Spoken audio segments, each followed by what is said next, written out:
दो ही ऐसे हैं जो बिना भाव के आपका परम कल्याण कर देंगे। एक तो भगवान नाम महाराज और दूसरे संत महाराज। तुम्हारा भाव बने न बने, उनकी बात मान लो, उनके घेरे में बने रहो। दो ही ऐसे हैं जो बिना भाव के भी तुम्हें परम पद दे देंगे। एक तो नाम महाराज, भगवान का नाम, और दूसरा संत महाराज। संत कृपा करें तो घोर पापी को भी महात्मा बना दें, और बना दिया। बहुत से ऐसे प्रसंग हैं। सच्चे संत मिल जाएं जो भगवान में रमण करते हैं, तो जैसे लोहा का भाव हो या ना हो, पारस मणि छू जाए तो सोना बन ही जाएगा। ऐसे हमारे भाव हो या ना हो, संत मिल जाएं तो हमारे अंदर के दुर्गुणों का नाश हो ही जाएगा और हम स्वर्ण की भांति चमकने लगेंगे, सद्गुण संपन्न हो जाएंगे। तो सच्चे संत कैसे मिलें, क्या करें जिससे हमें सच्चे संत मिलें और उनसे हमारा कल्याण हो?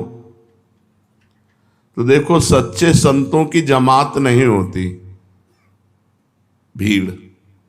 सच्चे संतों की जमात नहीं होती। तथापि आपकी प्रबल श्रद्धा और उत्कंठा हो कि मुझे सच्चे संत मिलें, तो भगवान आप पर कृपा करें पहले, फिर आपको सच्चे संत मिलेंगे। जब द्रवहि दीन दयालु राघो तो साधु संगति पाइए। संतों का संग ऐसे नहीं है। जब आपकी प्रबल श्रद्धा और चाह हुई या प्रबल पुण्य पल एकत्रित हुआ तो भगवान की कृपा हुई और फिर तुम्हें साधु समागम मिला। सच्चे संत भगवान की कृपा से मिलते हैं। संत मिलन की तीव्र आकांक्षा करो, भगवान से पुकारो कि आप सच्चे संत का हमें संग दे दो। संत मिलन के लिए भगवान से प्रार्थना करो, आराधना करो। जब भगवत कृपा हो जाएगी, या तुम्हें वहां पहुंचा दिया जाएगा या वो संत तुम्हारे पास स्वयं आ जाएंगे और तुम्हारा परम कल्याण हो जाएगा। संत मिलन का मतलब है परम कल्याण हो जाना।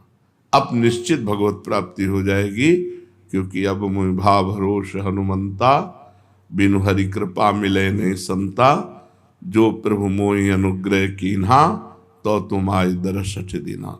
अब निश्चित भगवत प्राप्ति होनी है, क्योंकि संत समागम मिल गया। सच्चे महात्मा का दर्शन, स्पर्श, श्रवण, उनके समीप कुछ क्षण निवास करना, बैठना, उनका एकांत में स्मरण करना, अमोघस्य निश्चित भगवत प्राप्ति करा देगा। संत दर्शन, संत संभाषण, संत सहवास, संत स्मरण एकांत में निश्चित भगवत प्राप्ति करा देगा। ना पहचानने पर भी केवल दर्शन के फल स्वरूप से मनुष्य के सारे पाप नष्ट हो जाते हैं। संत दरस जिम पातक टरई। आप जानते नहीं सच्चे महापुरुष, लेकिन देख लिया तो उनके देखने मात्र से आपके पाप नष्ट हो जाएंगे, अज्ञान का नाश हो जाएगा और भगवत प्राप्ति का राह, जो भगवत प्राप्ति का मार्ग है, वो पुष्ट होने लगेगा अनजाने में। और कहीं जानकर श्रद्धा पूर्वक तब तो क्या कहना है। तो आप बताइए, क्या संत दर्शन का फल है पाप नष्ट हो जाना? संत दर्शन का फल है संत बन जाना। सही माने में संत दर्शन का फल है संत बन जाना। बाहर से भले संत न बने, लेकिन अंदर से वो संत बन जाता है। अनजाने में यदि किसी को संत समागम मिल जाए तो संत के प्रभाव से उसके पाप नष्ट हो जाएंगे, अवगुण नष्ट हो जाएंगे और उनमें संतों के गुण प्रकाशित हो जाएंगे। संतों के गुण प्रकाशित हो जाएंगे। संत के अंदर जो भागवतिक परमाणु होते हैं वो दर्शन करने वाले, स्पर्श करने वाले, संभाषण करने वाले, जो संत से बातचीत कर ले तो उसके भजन का उस दिन का छठा हिस्सा उसे मिल जाता है, बातचीत करने वाले को।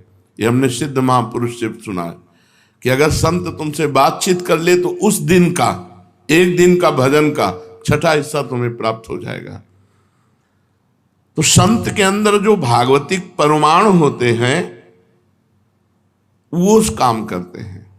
वो सामने वाले को देखा, बातचीत की, स्पर्श किया या पास बैठा या प्रसाद कुछ, उससे उसके अंदर के परमाणु बदल जाते हैं और वो आगे चलकर संत ही बन जाएगा।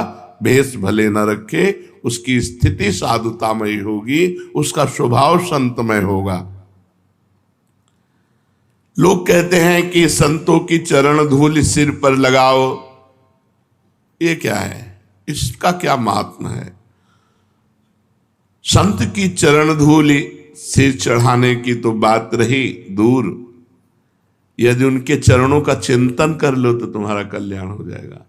फिर उनके चरणों की स्पर्श की हुई यदि धूल माथे पे चढ़ गई तो तुम्हारा प्रारब्ध बदल जाएगा, भाग्य बदल जाएगा, अंतःकरण शुद्ध हो जाएगा और निश्चित तुम भगवत प्राप्ति के अधिकारी बन जाओगे यदि संत चरण धूलि सर पर धारण करोगे। रघुगण को यही उपदेश किया जड़ भरत जी ने कि न तपस्या से, न वेदाध्ययन से, न यज्ञों से, न सूर्य चंद्र की उपासना से, न गृहस्थ धर्म के पालन से, ये जो मैं उपदेश कर रहा हूं ये केवल महापुरुषों की चरण धूलि से जागृत होता है। रघु गणित तत्तपसा न याति न चेज्जया न निरूपणाद गृहाद्वा न छंदसा नैव जलाग्न सूर्यो बिना महात्पाद रजोभिषेकम। संत चरण धूलि अंतःकरण को शुद्ध करके भगवत साक्षात्कार करा देती है। और फिर श्री जी की चरण धूलि, जो रज शिव सनकादि की आचत सो रज शीश चढ़ाओ, इसीलिए कहते हैं वृंदावन की रज माथे पे लगाओ, पूरे शरीर पे अभिषेक करो, लोटो इस रज में, तुम्हारे भाग्य बदल जाएंगे, तुम्हारा मंगल हो जाएगा। संतों की वाणी की बड़ी महिमा, इसका क्या प्रभाव है?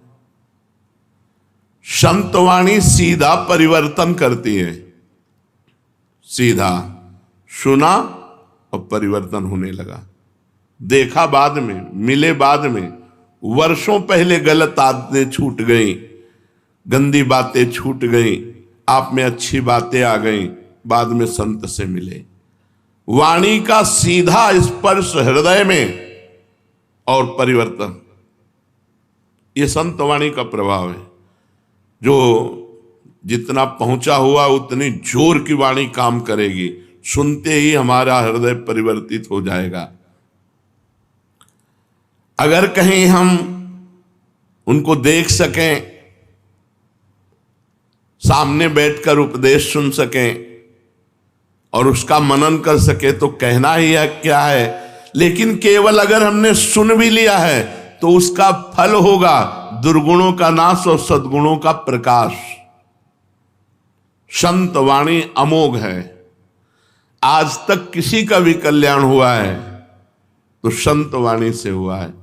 मति कीरति गति भूति भलाई, जब जेहि जतन जहां जेहि पाई, सो जानो सत्संग प्रभाऊ, लोकहु वेद न आनो पाऊ। अगर किसी की मति गति कीरति सब विशुद्ध हुई है तो संत वाणी से हुई है। सत्संग क्या है? जिन भोगों से हमारा अंतःकरण मलिन हुआ, दुष्ट विचार हमारे हृदय में आते थे, उससे हमारा अंतःकरण मलिन हुआ। सत्संग की पहचान है कि तुम्हारा मलिन करने वाला अंतःकरण के जो भोग हैं और जो दुष्ट विचार हैं उनका नाश हो जाए तो आपका सत्संग हुआ, नहीं तो बत्संग है। सत्संग नहीं हुआ, वो बत्संग है, वो केवल बातें हैं। जिस वाणी के श्रवण से अंतःकरण मलिन करने वाले जो विषय भोग हैं, गंदे भोग हैं, उनका त्याग हो जाए, दुष्ट विचारों का त्याग हो जाए, तो जानो सत्संग हुआ है। अगर ये नहीं तो फिर सत्संग नहीं हुआ। विषय और भगवान, एक तरफ भगवान, एक तरफ विषय। माया का प्रभाव, भगवान का विस्मरण, विषय का स्मरण। सत्संग का प्रभाव, विषयों का विस्मरण और भगवान का स्मरण। हमारा प्रभु के साथ सत संबंध है, उसी में स्थित हो जाना सत्संग है। मैं भगवान का, भगवान मेरे। सत्संग का फल क्या है? अंतःकरण को बिगाड़ने वाले भोगों का त्याग, दुष्ट विचारों का त्याग और भगवान से अपनापन हो जाना। मैं भगवान का, भगवान मेरे। सत्संग का स्वरूप क्या है? इसके दो स्वरूप हैं। एक जो अंतःकरण की शुद्धि में कारण बनकर मोक्ष की प्राप्ति में साधन रूप होता है, ये उपदेश से होता है। एक सत्संग हुआ, उपदेश, उपदेश दे दिया, अब उसको अपने आचरण में उतारो और उतार कर भगवत प्राप्ति करो। और एक होता है संत संग, वो हुआ सत्संग उपदेश का। अब एक होता संत संग, जैसे बच्चा माँ के पास रहता है, उसको उपदेश से मतलब नहीं है, वो केवल माँ को देखता है, माँ के पवाए पाता है, माँ के सुलाए सोता है, माँ के जगाए जगता है।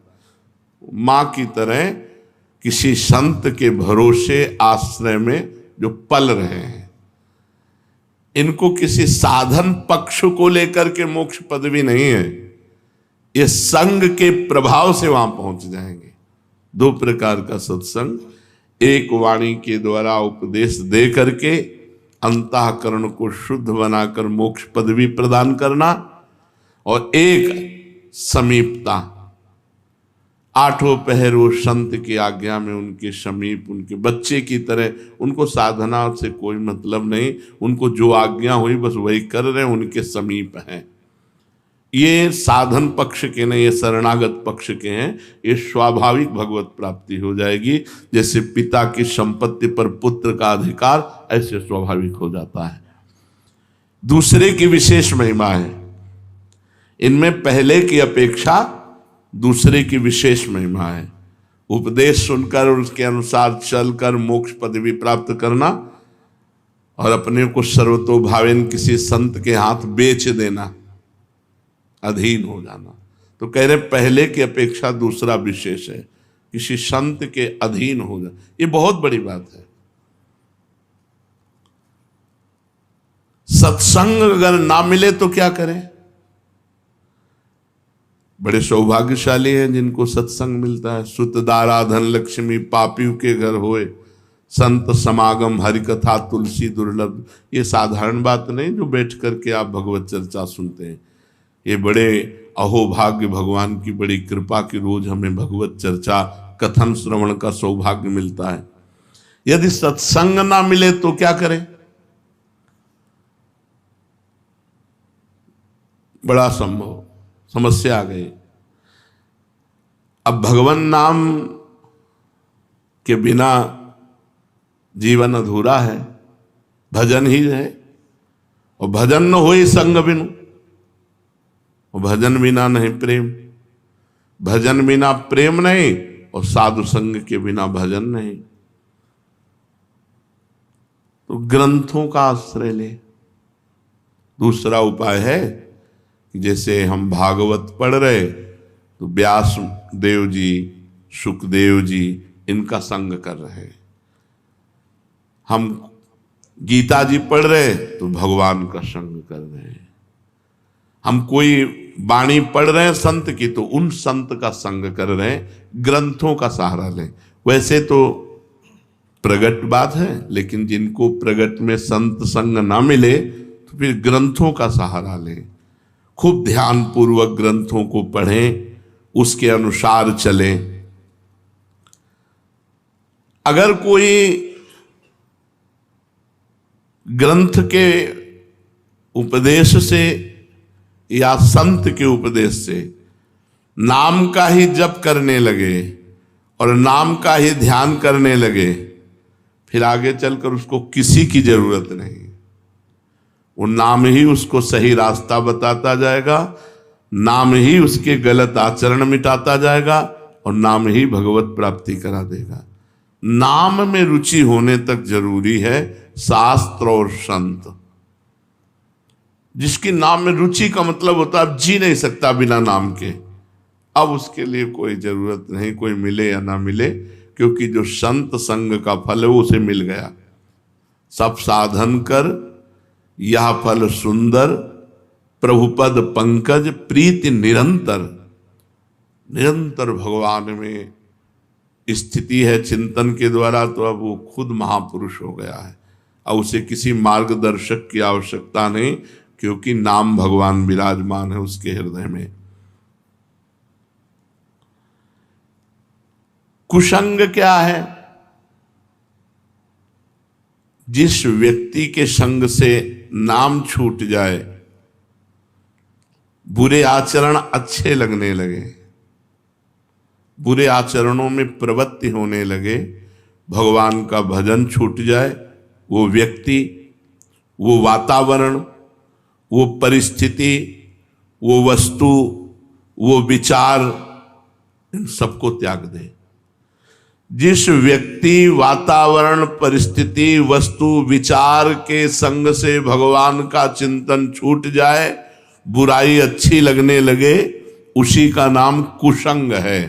जाके संग कुमति मति उपजय, करत भजन में भंग, तजोरे मन हरि विमुखन को संग। दो बातें बताई, कुमति मति उपजय बुरे भाव, और भजन का भंग हो जाना। जो अभंग भजन चाहिए निरंतर, वो रुक जाना। भजन छूट गया और गंदे विचार आ गए, किसी वस्तु के खाने से या किसी वातावरण से या किसी व्यक्ति से या किसी परिस्थिति से, वो सब कुसंग है। वो व्यक्ति, वस्तु, परिस्थिति, विचार, वो सब कुसंग है जिसके संग से भजन छूट जाए और भोग अच्छे लगने लगे।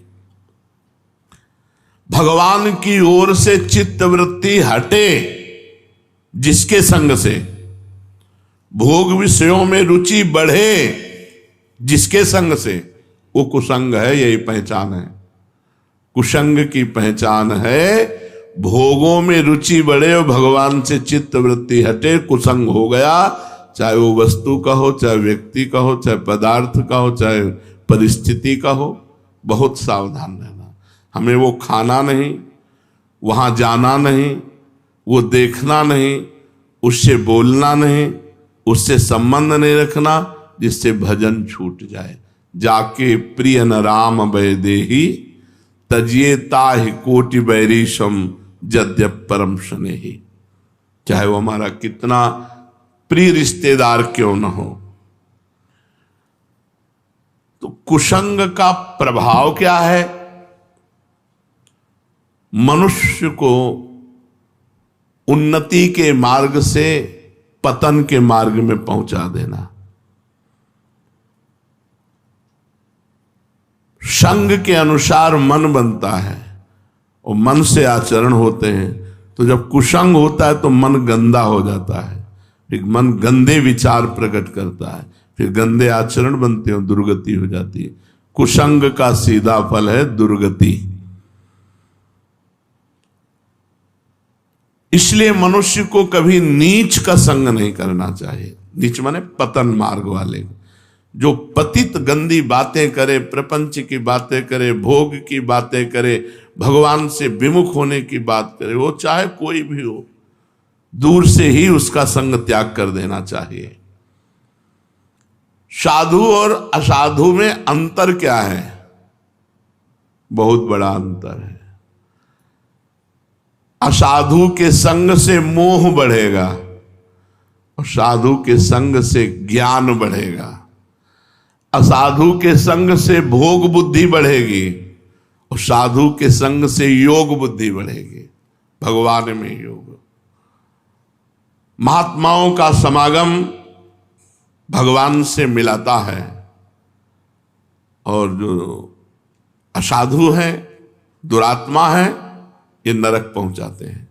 क्योंकि नरक के 3 द्वार हैं, काम, क्रोध और लोभ। कामा, क्रोधा तथा लोभा तस्मादेत त्रयम त्यजेत। भगवान ने कहा 3 नरक के द्वार हैं। अगर इनमें से काम, क्रोध, लोभ कोई एक भी है तो हमें नरक पहुंचा देगा।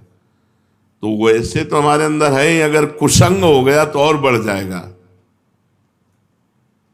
त्रिविधम नरकस्येदम द्वारम नाशन मात्मनः कामः क्रोधा तथा लोभा तस्मादेत त्रयम त्यजेत। ये आत्मा का नाश करने वाले 3 भाव हैं, काम, क्रोध, लोभ। और ये नीच पुरुषों के संग से, दुष्संग से इनकी वृद्धि होती है और ये क्रियात्मक होते हैं और हमें नरकगामी होना पड़ता है।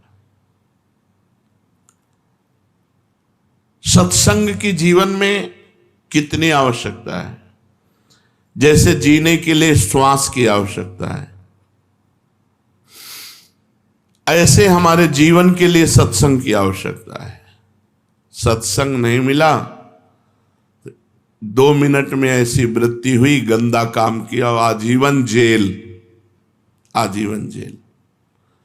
बस 2 मिनट संभालना था बुद्धि को, नहीं संभाल पाए और ऐसा कृत्य हो गया, ऐसे आचरण हो गए, थू थू और संसार में चले गए। ऐसा क्यों हुआ? क्योंकि सत्संग से रहित बुद्धि है। जीवन में जैसे जीने के लिए हमें श्वास की जरूरत है, ऐसे ही हमें सत्संग की जरूरत है। सत्संग की, बिना सत्संग के मनुष्य पशु है, राक्षस है, जो मन में आया सो कर रहा है। जिसके जीवन में सत्संग नहीं है उसका जीवन अधूरा जीवन है। जैसे हम श्वास के बिना जीवित नहीं रह सकते, ऐसे हम सत्संग के बिना परम पवित्र जीवन नहीं धारण कर सकते। चाहे वो जितनी अवस्था हो जाए, हमारी दुर्वासनाएं सत्संग से ही नष्ट होती हैं।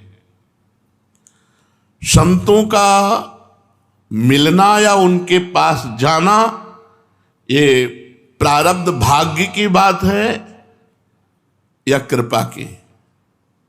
हमारे भाग्य बड़े थे तो हमें संत मिले, या भगवान की कृपा हो गई।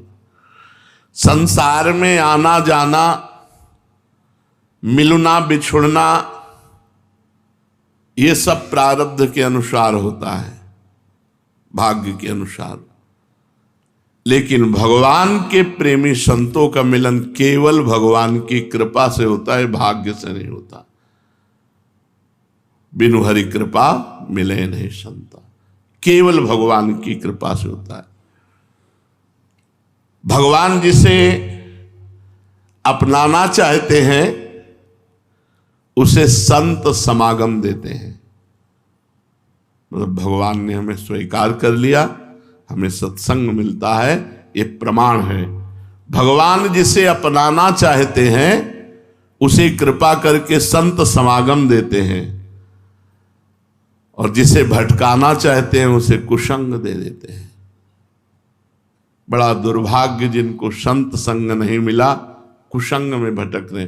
ऐसे लाखों लोग हैं जो संत संग से सुधर गए, सुधर रहे हैं और सुधरेंगे। और ऐसे लाखों लोग हैं जो कुसंग से नष्ट हो गए। कुसंग सर्वथा त्याज्य, संत संग भगवान की कृपा से। कभी कभी वेशधारी से भी कुसंग हो जाता है। अगर वो सच्चा संत ना हुआ तो बहुत गड़बड़ हो जाता है। हमें लगता है संत है, तो जब हम देखते हैं तो काम क्रोध लोभ के गुलाम वेश संत का, वो मान मर्यादा सब भंग हो जाती है। जब भगवान द्रवित होते हैं, भगवान कृपा करते हैं, तब सच्चे संत का संग प्राप्त होता है। जिनके दर्शन से, जिनके पास रहने से, जिनकी वाणी सुनने से, जिनकी बात मानने से संसार फीका लगने लगे और भगवान में रुचि हो जाए, उसे संत कहते हैं। जिनका दर्शन करने से, जिनके संभाषण से, जिनकी बात मानने से हमारा संसार का राग कम होने लगे और भगवान में रुचि बढ़ने लगे, हमारा भगवत भाव बढ़ने लगे, दैवी संपदा बढ़ने लगे, वही संत है। ये पहचान है। उसके संत से संसार का जो राग है वो संत संग से निश्चित कम होगा और भगवान का भजन बढ़ेगा, तब फिर पूर्ण रूप से संसार का राग नष्ट हो जाएगा। वास्तविक महात्मा कैसा होता है? कोई ऐसा नहीं कह सकता कि महात्मा ऐसा होता है, पर इतना जरूर हम कह सकते हैं कि जिससे कभी किसी का अकल्याण न हो, कारज की हानि न हो, यही सन हठ करी हो पहचानी, साधु ते होए न कारज हानि। जिससे कभी कार्य की हानि नहीं हो सकती, जो कभी परमार्थ विरोधी नहीं हो सकता, जिसके मिलने से निश्चित कल्याण है, वो महात्मा है। जो त्रिगुणातीत विकारों से परे है वो महात्मा है। जो द्वंद्वातीत है वो महात्मा है। जो चराचर जगत में अपने भगवान को देखता है वो महात्मा है। जो नित्य आत्मा में स्थित है वो महात्मा है। जिसके दर्शन, स्पर्श, संभाषण से अमृत पद की प्राप्ति हो जाए वो महात्मा है। अगर हम संत महापुरुषों की पहचान करना चाहें तो किन लक्षणों से पहचानें? कोई पहचान नहीं। बाहरी बहुत से ऐसे आचरण संतों के होते हैं जिनसे आप ये मानना भी नहीं चाहेंगे कि ये संत हैं और बहुत उच्च कोटि के संत हैं। ऐसे संतों की बाहरी लक्षण देखें जिनसे आप पहचान नहीं सकते। हमारी बुद्धि का मापदंड प्रकृतिजन्य है, हमारी बुद्धि प्राकृतिक है। वो त्रिगुणातीत अप्राकृत महापुरुषों की पहचान कैसे कर सकती है? जैसे कबाड़ के तौलने वाले से सोना चांदी नहीं तोला जाता, उसका अलग तराजू होता है। ऐसे एक कबाड़ी बुद्धि महात्माओं को कैसे तौल सकती है कि कौन महापुरुष है, कौन कुपुरुष है? पर इतना जरूर हम कहते हैं कि सच्चे महापुरुष का यदि अनजाने में भी संग हो जाए तो निश्चित उसे भगवत प्राप्ति होगी। देवर्षि नारद जी ने कहा, महासंगस्तु दुर्लभ हो, महापुरुषों का संग दुर्लभ है, पर अगम्यों, उनका निर्वाह कर पाना कठिन है। अगर निर्वाह कर ले गए तो अमोघस्य निश्चित भगवत प्राप्ति हो जाएगी।